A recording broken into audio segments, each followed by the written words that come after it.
Bonsoir à tous, merci d'être au rendez-vous pour une nouvelle édition sur Monaco Info. Au sommaire de votre JT ce soir, les membres de la Roca Team reçus au Palais Princier. Ils ont été félicités par son Altesse Sérénissime le Prince Albert II pour leur parcours en Eurocup. Reportage dans quelques instants. Jour J pour le festival de télévision de Monte-Carlo qui foulera le tapis rouge de cette 60e édition. Quel en sera le programme? Nous en parlerons avec le vice-président délégué de l'événement, Laurent Pionce. La principauté toujours solidaire des sinistrés des vallées de la Vésubie et de la Roya après le passage de la tempête Alex à l'automne dernier. Une équipe de Monaco Info a assisté à une opération vitale pour la commune de Breil-sur-Roya. Puis coup de projecteur sur la success story de Big Mama. Derrière cette célèbre enseigne de restauration se cache un monégasque. Tigran Sedou sera avec nous ce soir. Dans ce journal également, nous parlerons de l'ouvrage Tounin, un recueil de dessins et de caricatures de Michael Payne, présenté dernièrement en Principauté. Et puis la remise des prix des rencontres philosophiques de Monaco. Je vous le disais en titre, le prince souverain a reçu hier les membres de la Roca Team pour les féliciter de leur campagne victorieuse en Eurocup. Frédéric Elion et Sylvain Péroumal y étaient. Voyez leur reportage. Chose promise, chose due, le prince Albert II avait promis à l'équipe dirigeante de la Roca Team de les accueillir au palais s'il y avait un merveilleux résultat en Eurocup cette saison. Monaco a vécu une campagne exceptionnelle en remportant la compétition lors du match 2 de la finale en Russie à Kazan. Jeudi soir, le souverain a honoré sa promesse avec une grande réception. Bien sûr, on aurait aimé que ce soit vraiment la fin de saison et qu'on puisse célébrer peut-être un autre titre. Malheureusement, la saison est encore, la saison de la Jeep Elite est encore en cours, mais c'est de toute façon une très très belle saison et vraiment l'équipe a montré un incroyable esprit, non seulement de solidité, de solidarité, mais avec des performances incroyables tout au long de la saison, mais bien sûr plus particulièrement tout au long de cette Eurocoupe et c'est vraiment un résultat extraordinaire pour le basket en principauté, mais aussi pour le sport en principauté. C'est ce que j'ai essayé de dire lors de ma brève allocution, c'est que voilà, ça rejaillit, si vous voulez, sur toute la principauté et sur tout ce que l'on veut faire, non seulement en matière de sport, mais en matière d'excellence dans tout ce que nous entreprenons. L'équipe dirigeante, les joueurs ainsi que le staff technique et médical ont tous été décorés de la médaille en vermeil de l'éducation physique et des sports. Ça fait plaisir et je pense que pour nous tous c'est un honneur d'être ici, d'être reçu par le prince, de recevoir cette médaille. Et c'est encore plus historique pour nous, en plus de ce qu'on a déjà accompli. It's a very cool experience. Not a lot of people get to come up on the rock and experience the palace. So, just thankful to be here. More than anything, thankful that our team was able to win the championship, win the Euro Cup title and bring it back here. So, it's a cool experience. Ça fait plaisir. Je pense qu'on a vraiment mérité ce soir cette petite cérémonie. Ça prouve qu'on a vraiment fait le bon boulot cette année en Eurocup. On a réussi à représenter Monaco et les Monégasques au niveau international. Et je pense que ramener la coupe, c'était vraiment excellent et on a fait le boulot. C'est vraiment une bonne récompense. Et cette saison déjà exceptionnelle n'est pas encore terminée avec le quart de finale de Jeep Elite à jouer lundi soir à domicile à Gaston-Médecin. Et peu avant les basketteurs de la Roca Team, ce sont les capitaines des équipes féminines et masculines de rugby à 7 qui participent au tournoi de qualification olympique qui ont été reçus au Palais Princier. Comme vous le voyez à l'image, c'est la cour d'honneur qui a été choisie comme toile de fond pour immortaliser ce moment.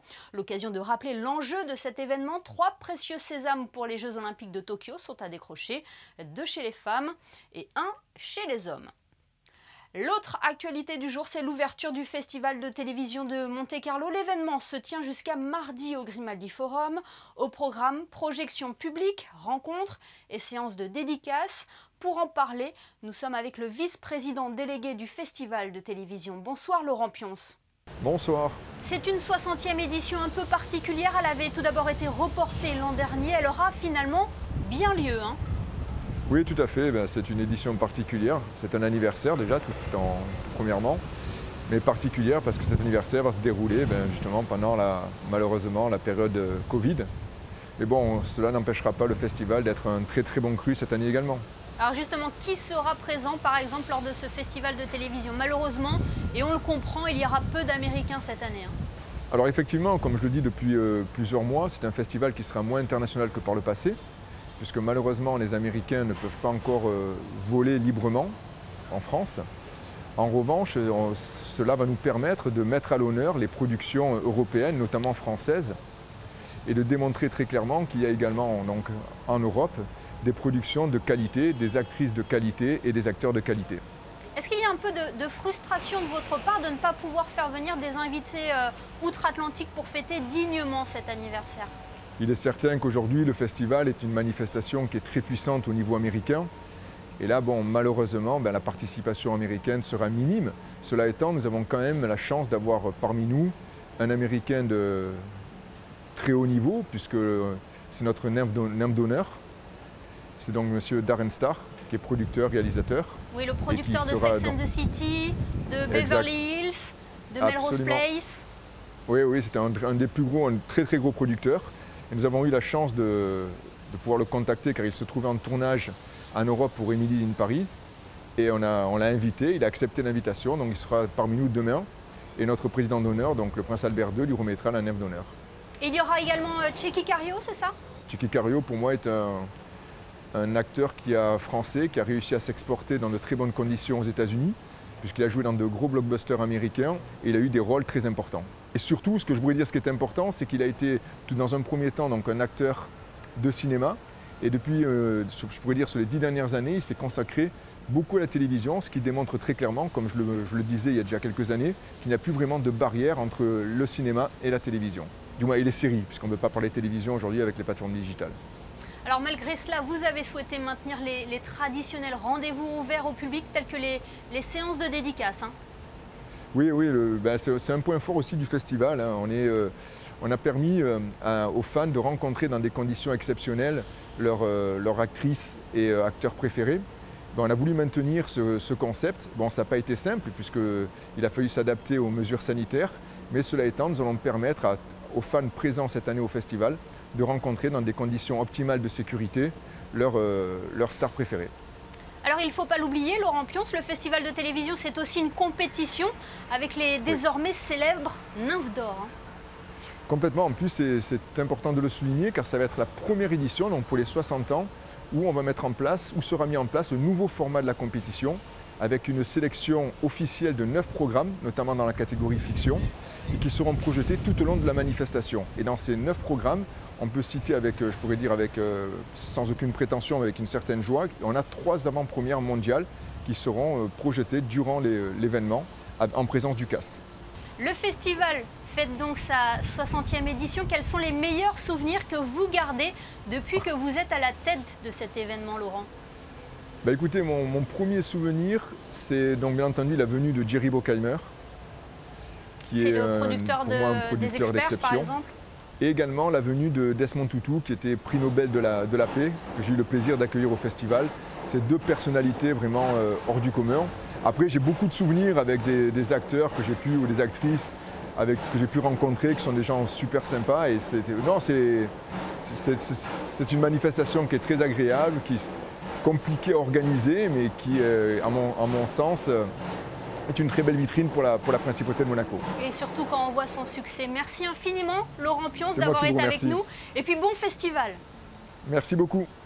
On retrouve Frédéric Hélion pour un premier point sur l'actualité. Bonsoir Frédéric, on débute par la séance publique législative au Conseil national hier soir. Bonsoir Émilie, une séance au cours de laquelle a été voté le projet de loi sur l'aménagement concerté du temps de travail. Je vous propose d'écouter le ministre d'État, Pierre Dartout, qui évoque les nouvelles dispositions d'application. Désormais, une loi votée par le Conseil national, puis promulguée par son Altesse Sérénissime le Prince souverain, sera publiée presque immédiatement au Journal de Monaco, accompagnée d'une annexe contenant les éléments suivants. La loi elle-même, son exposé des motifs, le projet de loi dans sa version non amendée, le rapport établi par la commission du Conseil national qui a examiné ce projet de loi et son éventuel addendum. La réponse du gouvernement à ce rapport telle que prononcée en séance. On passe à présent à cet événement à la Maison de France aujourd'hui. Le 18 juin est bien sûr une date historique et ce matin à 11h30 se déroulait la commémoration de l'appel général de Gaulle du 18 juin 1940 en présence du président du Conseil national Stéphane Valéry, du ministre de l'Intérieur Patrice Célario et de nombreuses personnalités de la principauté.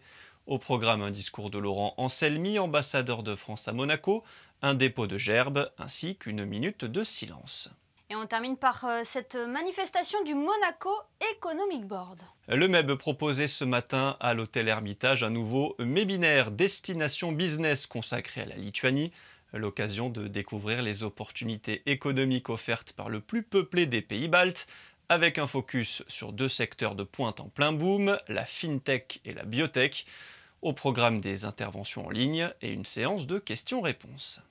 Merci Frédéric. Dès le lendemain de la tempête Alex qui a frappé en octobre dernier les vallées voisines, la principauté de Monaco avait affiché immédiatement sa solidarité en débloquant notamment une aide financière conséquente. Ce soutien se poursuit encore aujourd'hui. Exemple avec cette opération du côté de Breil-sur-Roya. Le reportage sur place d'Alexandra Pani et Olivier Bonello. Breil-sur-Roya pense encore ses plaies. Les images de cette nuit du 2 octobre 2020 sont encore gravées dans toutes les mémoires. Mais depuis, de nombreuses actions solidaires ont été entamées dans la vallée. Les policiers monégasques ne sont d'ailleurs pas à leur première action.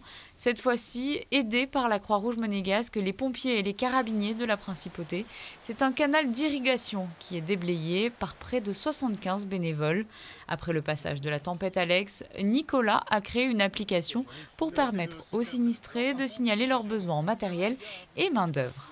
C'est un canal d'irrigation qui fait 200 mètres. Nicolas, comment est-ce que vous opérez ici depuis ce matin ? C'est un travail de chaîne humaine, c'est pour ça qu'on a demandé la participation des différents corps de la principauté. Ce canal d'irrigation permet d'arroser toutes les fermes agricoles de Breil-sur-Roya. Et c'est un travail humain, on ne peut pas le mécaniser, donc ils connaissaient la force de frappe de Monaco, ils ont fait appel à nous. Là, qu'est-ce qui s'était passé en fait durant la tempête? Le limon avait entièrement envahi, c'est ça, ce tunnel? Totalement, c'est la Maglia qui a débordé et c'est tout le lit de la rivière qui s'est concentré sur 200 mètres. Il y a 6 associations qui ont commencé le travail ici, qui ont commencé à déboucher et on arrive pour la dernière partie. Le limon a envahi le tunnel, lui enlevant sa fonction d'irrigation de l'eau sur près de 160 propriétés. L'ouvrage a tout de même résisté à la tempête malgré ses quasi 100 ans d'existence. Il avait été commandé dans les années 1920 par la compagnie ferroviaire Paris-Lyon-Méditerranée. Le canal du Mont, à l'époque, c'était le PLM qui l'avait fait construire pour alimenter les machines à vapeur du PLM sur la gare de Breil-sur-Roya. Il fallait beaucoup d'eau, puisqu'il y avait une énorme consommation par rapport aux machines à vapeur. Donc ils ont construit ce canal, ils ont percé ce tunnel dans la roche, à coups de pioche, et peut-être de dynamite, j'en sais rien, mais enfin ça a été un travail énorme. Et ils sont arrivés à alimenter le réseau de la gare de Breil pour la vapeur. Et à l'époque, ils avaient construit aussi des cités pour loger tout le personnel du PLM et pour alimenter aussi les cités et pour alimenter aussi les jardins du PLM parce qu'il y avait des jardins potagers aussi du PLM. La principauté s'est impliquée auprès des vallées sinistrées dès le lendemain de la catastrophe en débloquant une aide financière de 4 millions d'euros et notamment du côté de la Roya. De nombreuses initiatives solidaires ont vu le jour depuis. On est déjà venu à plusieurs reprises pour amener du matériel notamment, mais jamais pour donner un coup de main sur une opération comme celle d'aujourd'hui. Ça nous tenait à cœur. Et de venir avec les pompiers, la sûreté publique, la Croix-Rouge monégasque, c'était pour nous, en plus ça fait de la cohésion et franchement ça nous fait plaisir. Armés de pelles, de brouettes et de seaux, ils ont formé une chaîne humaine pour déblayer progressivement les 200 mètres du tunnel. Là il y a une jonction d'environ 40 mètres où on est obligé de passer en rampant. Et donc on gratte d'un côté et de l'autre parce que là on a 140 mètres à faire avec la brouette pour évacuer la terre, alors que de l'autre côté on n'a que 15 mètres. Donc l'objectif c'est d'essayer de percer ici pour pouvoir tout sortir de l'autre côté, c'est plus propre. Après plusieurs heures de va-et-vient, le travail des bénévoles a été récompensé. Les 2 entrées ont pu être dégagées. Les bénévoles présents sont venus sur leur temps de repos. Depuis le mois d'octobre, de nombreux chantiers solidaires ont été organisés pour réaménager la vallée dont les stigmates sont encore visibles. Notre prochain invité est à la tête de la célèbre enseigne Big Mama. Il s'appelle Tigran Sedou et ses restaurants italiens connaissent un large succès en France et en Europe. Le monégasque ne cesse de se développer et même si la crise lui a ôté sa liberté d'exercer, elle ne lui a pas enlevé l'envie d'entreprendre. Bonsoir Tigran Sedou. Bonsoir, bonsoir. Quand vous avez lancé Big Mama avec Victor Legare en 2015, est-ce que vous vous attendiez à un tel succès ? Non, difficile de dire quand on a 26 ans et qu'on lâche tout pour lancer un premier resto italien à Paris, alors que c'est le lieu où il y a le plus de trattoria italiennes au monde. On nous regardait bizarre en disant mais qu'est-ce qu'ils vont apporter ? Et on est parti avec cette idée simple finalement qui était de dire si on fait bon, pas cher, servi avec le sourire, et ben on va d'une certaine manière révolutionner la restauration italienne. Et on a commencé à Paris, puis une superbe aventure a démarré. Et on est maintenant dans 4 pays, donc on est parti de 2 personnes et on est 1300 aujourd'hui. Donc c'est une fabuleuse aventure humaine et collective. Et rien ne vous prédestinait pourtant à vous lancer dans la restauration. Votre entourage était plutôt sceptique au départ. On vous a même dit, vous avez fait HEC et vous allez vendre des pizzas. Oui, les deux ne sont pas incompatibles, heureusement, mais je pense qu'on a toujours été restaurateur, c'est notre métier, c'est notre passion, mais toujours avec un mindset d'entrepreneur. Et c'est ça aussi qui a fait notre force, c'est qu'on a monté un groupe où il y a une créativité, une innovation qui est très forte. Chaque projet est différent, chaque restaurant est différent, et on s'éclate à aller à chaque fois innover dans tout ce qu'on fait. Et je pense que c'est un petit peu l'alliance de mon passé et de ma passion pour la restauration et l'hospitalité au sens large. Est-ce que vous pouvez nous rappeler le concept de Big Mama pour les téléspectateurs qui ne connaissent pas ce restaurant où les files d'attente s'accumulent devant vos différents restaurants? Bien sûr, on a 16 trattoria italiennes aujourd'hui, donc dans 3 pays, bientôt 4. On en a 11 en France, 8 à Paris, une à Lille, une à Lyon, une à Bordeaux qu'on a ouvert il y a 2 jours. On en a 2 à Londres, bientôt 3, puisqu'on ouvre un grand restaurant sur la place de Covent Garden tout début juillet. Et on a 2 restaurants à Madrid, où j'habite actuellement avec ma famille. Et je suis monégasque, mais j'habite Madrid depuis l'année dernière. Et on a 16 restaurants qui sont assez variés, puisqu'ils sont tous différents avec un nom, un design, une direction artistique du menu différente, toujours avec une ADN commune très forte, qui est l'ADN Big Mama. Et en parallèle de ça, on a une quinzaine de cuisines qui sont dédiées à la livraison, puisqu'on s'est lancé pendant le premier confinement de l'année dernière dans une activité de livraison et de traiteur italien pour révolutionner justement le bien manger à domicile et devenir une référence de la qualité de la cuisine italienne en livraison. Oui, on va y revenir dans quelques instants. Vous avez cité les villes, les pays dans lesquels vous êtes déjà présent. On a envie de vous demander à quand Monaco, Tigran? J'espère très vite parce que j'ai évidemment mon cœur qui vient de Monaco. Je suis né à Monaco dans les années, en 84. J'ai grandi une petite dizaine d'années. Puis ensuite, j'ai déménagé à Paris pour y vivre et pour y faire mes études. Mais en tout cas, j'ai encore une grande partie de ma famille qui est là-bas. J'y viens très régulièrement. Donc, j'ai qu'une envie, c'est d'ouvrir effectivement un établissement ici, auprès de tous mes concitoyens monégasques bientôt. Alors, vous avez évoqué tout à l'heure la situation que nous vivons depuis plus d'1 an maintenant. Comment le groupe a traversé cette crise sanitaire? Le 16 mars dernier, on a dû fermer. À l'époque, on avait 12 ou 13 restaurants du jour au lendemain. On a cette capacité, je pense, chez Big Mama à toujours vouloir regarder devant, à être entrepreneur, à être innovant. On s'est très vite remis debout et on s'est dit on ne peut pas rester assis sur notre chaise sans rien faire. Et donc, on a lancé pas mal de projets. On a lancé d'abord du click and collect. On a transformé tous nos restaurants façon traiteur italien. Puis, on a lancé la livraison. Oui, et puis vous avez lancé aussi dernièrement le paiement par QR code. Oui, une solution de paiement qui s'appelle Sunday, qui permet aux restaurateurs de proposer un paiement via un QR code sur les tables. Et donc, le client peut scanner le QR code, avoir directement accès à l'addition et payer en moins de 10 secondes plutôt que de devoir lever la main, attendre l'addition, attendre la machine à carte.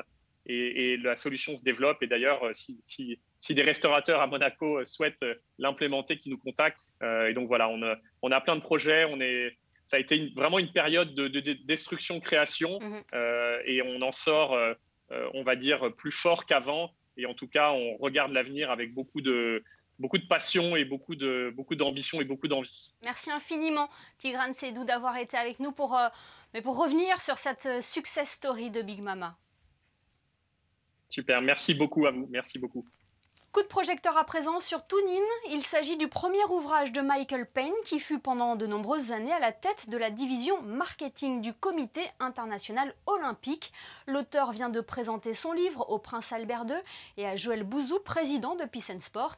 Plus de détails dans ce reportage de Sandrine Nègre et Thomas Deus.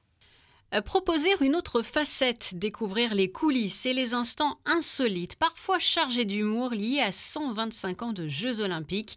Voici l'objectif de Toonin, cet ouvrage richement illustré, né pendant le confinement de 2020. Les passionnés de sport, tout comme les néophytes, pourront en savoir plus sur ces Jeux qui célèbrent la diversité et l'union pacifique à travers le sport. Moi, j'ai toujours une grande admiration de les gens qui font ces cartoons, ces bandes dessinées. Et depuis mon époque au CIO, je commence à faire une petite collection. Et je dis, mais ce sera une fois super de peut-être expliquer l'histoire des Jeux Olympiques par cette dessinée qui est de temps en temps vraiment créative, mais aussi de temps en temps critique, mais il montre les politiques, les choses derrière le mouvement olympique.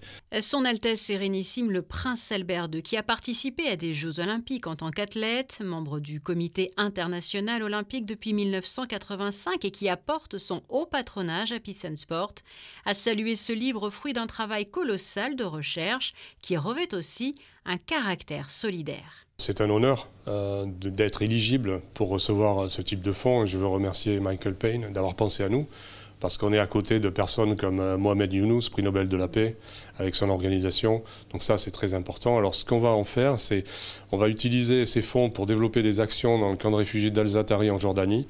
Et puis on a un autre projet aussi avec notre application mobile d'enseignement de la paix par le sport. Les Peacemakers Project, on travaille avec 10 ONG dans 3 continents. Et donc, les fonds qui vont être récoltés nous permettront peut-être d'arriver à boucler un budget là-dessus, ou en tout cas de l'alimenter en partie. Donc, on est très heureux de pouvoir bénéficier de ce soutien. Et cette présentation avait lieu quelques semaines justement avant les prochains Jeux Olympiques qui auront lieu à Tokyo dans la période de crise sanitaire que nous traversons tous. L'un des messages de ce livre est d'ailleurs de montrer que malgré les difficultés, le sport et l'olympisme sont toujours là. La philo aura été à l'honneur ces derniers jours en principauté. Depuis jeudi, les rencontres philosophiques de Monaco organisent leur 5e colloque, rythmé notamment par des tables rondes et des rencontres.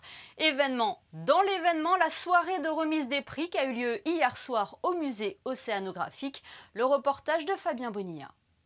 Ils étaient encore 5 en lice pour le prix 2021, un prix décerné par le jury et qui honore un ouvrage de philosophie publié en langue française et paru dans l'année précédant son attribution. Un prix qui récompense la rigueur, la pertinence, l'originalité et l'ouverture.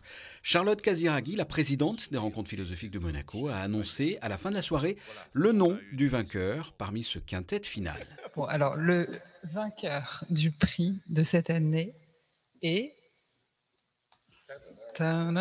Serge Audier pour La Cité écologique, publié à La Découverte.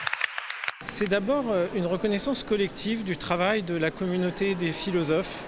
Énormément de philosophes produisent des livres importants, mais pas très médiatiques, il faut bien le dire, et sur des sujets comme l'écologie, la politique de l'écologie. Je crois qu'il est plus important que jamais de faire connaître ce type de travaux. Serge Audier succède à Vincent Delcroix, le lauréat du prix 2020. Ce philosophe a d'ailleurs ouvert le bal en quelque sorte en donnant une conférence en début de soirée sur le thème général « Qu'est-ce que la philosophie ?» 2 autres prix ont également été décernés, dont un qui récompense la jeunesse, celui du prix lycéen 2021, à la suite d'un concours écrit. Et ce sont 2 élèves de terminale du lycée Albert Ier qui se sont démarqués sur le thème « Prendre son temps ou perdre son temps ». Je m'y attendais vraiment pas. Quand je suis arrivé aux rencontres philosophiques, on m'a proposé le concours, je me suis dit pourquoi pas. On m'avait parlé d'un concept large, je me suis assis, j'ai lu, j'ai fait waouh, à peu près comme je pense tous les élèves qui font de la philosophie. Et j'ai commencé un petit peu à développer et j'ai trouvé l'exercice vraiment plaisant. Mais je ne m'attendais vraiment pas à recevoir ce prix et c'est quelque chose d'assez glorifiant. Je suis très honorée d'avoir été sélectionnée, surtout qu'à la base, comme Maxime l'a dit, c'était un concours qu'on nous avait parlé très rapidement. Et c'est vraiment mes parents qui m'ont convaincue de le faire. Donc j'étais vraiment surprise d'entendre mon nom quand ils m'ont appelée. Et c'est vraiment gratifiant pour la suite parce que je voudrais continuer donc, dans la philosophie et les lettres. La mention philosophique 2021 est venue compléter cette soirée de récompense. Ce prix distingue un éditeur de langue française qui s'est particulièrement illustré dans la publication d'ouvrages philosophiques. Ce prix est allé aux éditions Rivage Petite Bibliothèque. À noter à ce propos que les rencontres philosophiques de Monaco ont fait don mercredi à la médiathèque d'environ 400 ouvrages de philosophie publiés par les éditeurs lauréats de la mention honorifique. Cette soirée de remise de prix a été ponctuée par un mini-concert de la violoniste Nicole Cureau et la pianiste Elsbieta Fringant-Ziomek. Si vous êtes passionné de philosophie, prochain rendez-vous de ce 5e colloque, ce samedi, au Théâtre Princesse Grace, à 10h, avec pour thème le plaisir de philosopher, et à midi, une table ronde autour de la philosophie et la bande dessinée. Pour pouvoir y assister, vous pouvez réserver sur le site des rencontres philosophiques de Monaco.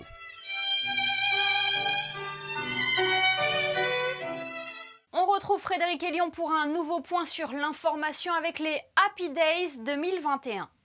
Un événement organisé chaque année au mois de juin qui permet aux apiculteurs d'informer et sensibiliser le grand public sur le rôle fondamental de l'abeille et la nécessité de la protéger. Dans le cadre de ces journées nationales, la direction de l'aménagement urbain proposait aujourd'hui des animations gratuites sur les terrasses de Fontvieille, avec une exposition sur l'histoire des abeilles, un atelier de fabrication de bougies en cire naturelle ou encore des jeux et des quiz. On passe à ce concert hier soir au Grimaldi Forum. C'était le grand retour des First Day Live Sessions. Hier soir, les Lehman Brothers ont mis le feu au Grimaldi Forum. Un mélange de jazz, de funk et d'afrobeat où l'on retrouve les influences de James Brown ou encore Jamiroquai.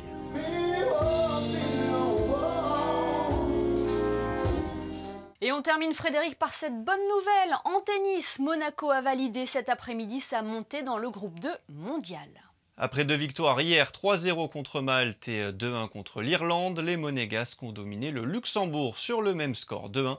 Romain Arneaudo et Hugo Nice ont remporté le double décisif en 2-7, 6-4, 6-0 face à la paire Calzi-Knaf. Avec cette victoire, Monaco termine en tête de sa poule et remonte dans le groupe 2, tout comme Chypre, vainqueur de l'autre poule. Ces deux nations s'affronteront demain pour un match sans grand enjeu. Et il est l'heure de consulter vos prévisions météo. À quoi peut-on s'attendre pour samedi, Frédéric ? Un temps similaire à celui d'aujourd'hui, Émilie, avec une prédominance du soleil, quelques passages nuageux. Le thermomètre affichera 21 degrés le matin et 29 l'après-midi. Le soleil se lèvera à 5h46 pour se coucher à 21h16. Samedi 19 juin, nous fêterons les Romualdes. Merci Frédéric et merci à vous de nous être fidèles chaque soir sur Monaco Info. Nous l'évoquions tout à l'heure avec notre invité Laurent Pionce, jour J pour le Festival de télévision de Monte-Carlo. Nous reviendrons d'ailleurs demain sur la cérémonie d'ouverture de cette 60e édition. En attendant, on découvre les clichés de notre photographe Manuel Vitali. Très belle soirée à tous sur Monaco Info.